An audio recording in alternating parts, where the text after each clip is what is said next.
Ne aha abhikaram manaso asti pratyavayo na vidyate pratyavayo na vidyate Svalpam api asya dharmasya Svalpam api asya dharmasya Trayate mahato bhayat Trayate mahato bhayat. So, in this path, here look, there's three things. No effort is ever lost. No obstacle prevails. Even little of this righteousness or dharma saves from great fear.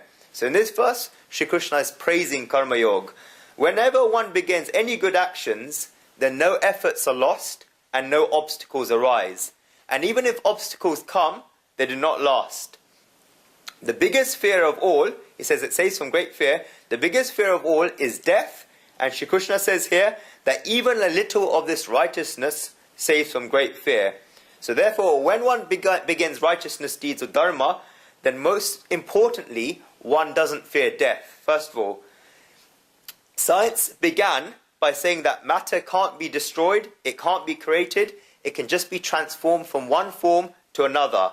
So once the seed gets water, and once the seed gets minerals, then and that's from the soil, then the seed starts growing into a tree. The tree didn't appear from nowhere, it came from the seed and it came from the environment. Once that tree dies, then what happens to the wood from that tree? It gets burnt, and the tree doesn't disappear.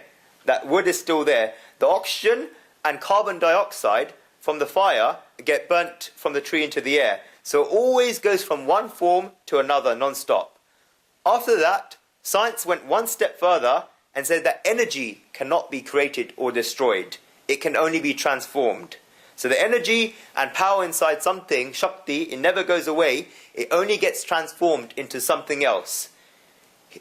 Sanatana Dharma, Indian scriptures, go one step forward and say that the effort from works are never lost. When you do this Omkar meditation, you can actually see these if you've done it for about 6-9 months or whatsoever, according to qualification, you actually see thoughts and karmas as physical things.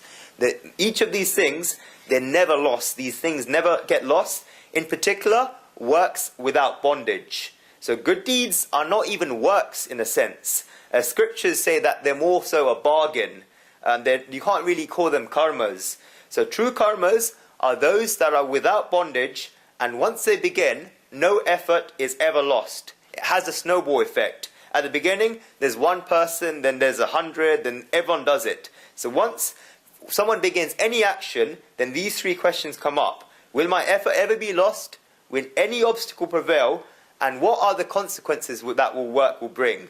For a person that does work without bondage, these three questions are never in their mind, but if they come into the mind, Shri Krishna gives the answer to all three of them.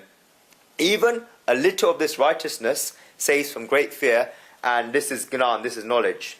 At this point, Arjun and you all are probably also thinking, in order to do these activities, what does one need and what are the requirements? Shri Krishna gives the answer in the next verse.